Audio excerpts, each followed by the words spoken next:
안녕하세요, 여러분. 자, 이제 1번부터 풀어볼게요. 부동산 개발론입니다. 1번. 부동산 개발이 다음과 같은 5단계만 진행된다고 가정할 때, 원래는 7단계죠. 일반적인 진행 순서로 적절한 것을 찾아보래요. 그럼 첫 번째 개발을 할 때 어떤 개발을 할지 아이디어를 떠올리죠. 20층짜리 대형 쇼핑몰을 지을 거야, 이렇게. 걔를 구상 단계라고도 했었습니다. 그럼 구태의연한 아이디어를 무계획적으로 떠올리는 게 아니라 참신한 아이디어를 계획적으로 떠올려야 되겠죠. 그 다음 두 번째로 다음 단계로 넘어가기 전에 대략적인 수지를 맞춰봐야 돼요. 그래서 대략적인 수지를 분석해 봤을 때 대략적으로 수지가 맞으면 그 다음 단계로 넘어가고 대략적으로 따져봤을 때도 수지가 맞지 않으면 접어버려야죠. 그래서 두 번째로 예비적 타당성 분석 단계가 있습니다. 얘를 전 실행 가능성 분석 단계라는 표현을 쓰기도 해요. 그래서 부동산 개발업자는 부동산 개발하는 목적이 수익을 목적으로 하기 때문에 수익이 없으면 절대로 안 해요. 그래서 타당성 분석에서 제일 중요한 건 경제적 타당성 분석입니다. 그 다음 세 번째로 공중에다 지을 수는 없으니까 당연히 부지를 어디다가 지을지를 분석해 봐야 돼요. 그래서 부지 분석을 합니다. 그 다음 네 번째로 그 땅 위에 이 건물을 짓는 것이 타당성이 있는지 본격적인 타당성 분석을 하겠죠. 얘를 실행 가능성 분석 단계라고 표현하기도 해요. 법경기 타당성을 분석합니다. 그 중에 뭐가 없으면 절대로 안 해요. 경제적 타당성이 없으면 절대로 안 하는 거예요. 기억 꼭 하세요. 그럼 이제 타당성 있다고 판단이 됐습니다. 부동산 개발에는 돈이 많이 필요하니까 이제 돈을 빌려야 되겠죠. 빌리고 그 빌린 돈을 짓고 팔 겁니다. 그래서 네 번째로 빌리는 걸 금융단계. 그럼 금융단계에서는 건축하기 위해서 돈 빌리는 건축대부가 다 짓고 난 다음에는 그 개발된 부동산을 담보로 제공하는 저당 잡히고 돈 빌리는 저당대부로 전환이 이루어지겠죠. 전환이. 그래서 얘를 기억하시는 방법은 건축한 후에 저당 잡힌다 이렇게 기억하세요. 이거 순서 바꿔서 문제 낼 수도 있습니다. 그 다음 여섯 번째. 이제 지어야 되겠죠? 건설 단계예요. 근데 이 건설 단계가 길어지면 길어질수록 수익이 추가적인 비용의 부담에 따라 수익이 줄겠죠. 그래서 건설 단계, 건설 기간을 짧게 가져가는 게 굉장히 중요해요. 그 다음 일곱 번째. 아무리 잘 지었어도 안 팔리면 끝장이죠. 그래서 파는 단계, 마케팅 단계입니다. 그럼 사업의 성패가 좌우되는 마케팅 단계, 이 중요한 단계를 개발 사업이 완공된 다음에 실시할까요? 그게 아니라 초기 단계부터 시작하겠죠? 그 내용 꼭 기억을 해주시면 돼요. 그래서 이 순서대로 들어보면 첫 번째 1번 사업 구상 아이디어 단계가 있겠죠. 그럼 디귿이 처음이에요. 맨 처음. 그럼 디귿이 맨 처음이 아닌 3번, 4번, 5번을 지워요. 그 다음 두 번째로 대략적인 수지를 맞춰보죠. 예비적 타당성 분석을 해요. 니은이 두 번째네요. 그러면 니은이 두 번째가 아닌 2번을 주면 답은 1번이죠. 두 개만 보고도 판단할 수 있었죠. 그 다음 부지를 분석하고 그 다음에 사업 타당성을 분석하는 거예요. 그리고 짓겠죠. 짓는 단계가 있을 겁니다. 1번은 1번이에요.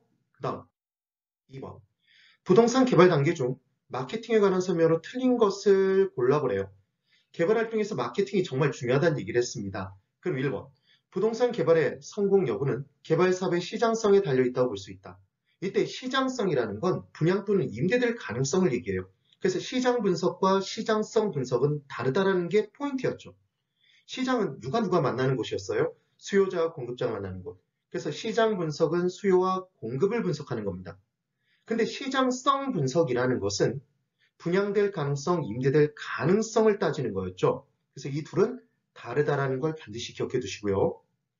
그리고 이때 우리가 분석을 할 때 부동산 개발의 타당성 분석 등을 할 때 최종적인 타당성 분석까지 가는 단계는 GCC 타투가 기억나시면 돼요. 그래서 제일 먼저 지역 경제 분석을 해보죠. 그래서 지역 경제가 활성화되어 있는지 여부를 따지는 거예요. 인구 밀도가 높은지, 소득 분포가 소득이 높은 수준인지 낮은 수준인지 등등등을 따져보는 겁니다. 그 다음 두 번째로 수요와 공급을 분석해서 수요가 적절히 많이 있는지 그리고 공급이 적은지 많은지를 분석해야 되겠죠. 수요는 많은데 공급이 지나치게 많다면 그때는 들어가면 안 될 거예요. 근데 수요가 적다라면 공급을 따져볼 필요도 없겠죠. 그래서 시장 분석을 먼저 하고 그리고 그 시장 내에서 분양될 가능성, 임대될 가능성을 따지겠죠. 시장성 분석을 합니다. 그리고 그 부분에 짓는 게 타당성 있는지 타당성 분석을 하고 경제적 타당성 분석을 하고 그리고 이제 투자 분석 기법으로 투자 분석을 하는 거죠. 그래서 수지 맞으면 투자하고 순영가법에 의할 때 순영가가 0보다 크거나 같으면 투자하고 작으면 투자하지 않는다. 이런 식의 분석이 이루어지는 거예요. 그래서 지역경제 분석, 지역 분석, 시장 분석, 시장성 분석을 묶어서 얘를 시장 분석이라고 할 수 있고요. 타당성 분석과 투자 분석을 합쳐서 경제성 분석이라고 얘기를 합니다. 그래서 우리는 외울 때 GCC 타투죠. 타투, 문신을 어디다 새겨달라고 지시하는 거예요. 따라해 보실까요? GCC 타투. 네, 잘하셨어요. 그리고 타투는 경제성이 없으면 안 하죠. 문신하는 사람은. 그래서 타투는 경제성 분석이에요. 또 하나, 시장 분석보다 경제성 분석이 먼저 행해질 수 있다. 이런 함정을 팔 수 있단 말이에요. 그래서 기억하시는 방법은 시장 분석은 시작 분석이에요. 그래서 시장 분석부터 먼저 해야 됩니다. 이해되셨죠? 그 다음 2번. 일반적으로 개발될 공간의 임대 활동은 개발사업 초기 단계부터 이루어지는 것이 바람직하다. 맞죠? 네. 그 다음 3번. 부동산의 종류와 관계없이 마케팅 활동의 유형은 동일하다 이렇게 돼 있는데 여러분 아파트를 짓고 나서 팔 때는 아파트 분양 광고는 TV 광고 하는 거 보셨죠? 그런데 공장을 여러분 팔려고 할 때 TV 광고 하는 거 보셨나요? 안 하죠? 그런 개념으로 부동산의 종류에 따라서 마케팅 활동의 유형이 다 달라요. 상업용 부동산의 경우엔 전단지 광고를 굉장히 많이 해요. 이런 식으로. 그래서 모두 동일하다 그러면 X입니다. 문제 푸는 요령. 부동산 학기론 문제를 풀 때 모두 동일하다, 단순하다 그러면 무조건 X예요. 기본적으로. 다 달라요. 그 다음 4번. 부동산 시장의 침체 시에 주거용 부동산은 임차인을 확보하기가 당연히 쉽지 않겠네요. 그러니까 철저한 마케팅 계획이 요구되겠죠. 그 다음 5번. 부동산은 다 다르다 개별성의 특성 때문에 분양, 광고의 내용도 당연히 개별성의 특성을 갖겠죠. 그 내용이 됩니다.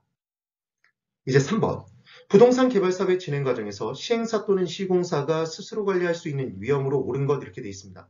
그럼 스스로 관리할 수 있는 위험으로 옳은 것을 골라보십시오. 그러면 나머지는 다 스스로 관리할 수 없는 위험이잖아요. 자, 1번. 매장 문화재가 출토됐어요. 포크레인으로 한 포크레인 퍼뜨니 갑자기 유물이 출토가 됐어요. 그러면 그 다음부터 사업을 접어야 돼요. 그래서 건설회사가 제일 무서워하는 공공기관이 하나 있습니다. 그게 문화재청이죠. 그 내용이에요. 그래서 1번 매장 문화재 출토는 시행사, 시공사가 스스로 관리할 수 없어요. 2번 거시적인 시장 환경의 분석, 이때 변화의 위험입니다. 그래서 전체 시장 경기가 전체적으로 다 하락했어요. 경기가 일반 경기가 너무 안 좋아요. 그럼 부동산을 여러분 개발했을 때 팔릴까요? 그냥 안 돼요. 임대도 잘 안 됩니다. 얘를 당연히 시행사와 시공사가 관리할 수 없겠죠. 3번 사업지 주변에 사회 간접 자본 시설, 대표주자 도로, 고속도로가 뚫리기로 했는데 이걸 시행사 시공사가 어떻게 관리를 해요? 그 다음 4번 행정의 변화에 따른 사업 인허가가 지연될 수 있어요. 그럼 얘를 만약에 시행사 시공사가 관리할 수 있다면 로비를 엄청나게 뇌물 수수 등을 통해서 하고 있다는 얘기죠. 말도 안 돼요. 5번 부실공사 하자에 따른 책임. 그럼 얘는 부실공사를 안 하면 되잖아요. 그러니까 관리할 수 있는 위험인 거죠. 5번이 답이 됩니다. 이해되셨죠 여러분? 개발론의 문제를 풀어봤어요. 네, 대단히 수고 많으셨습니다.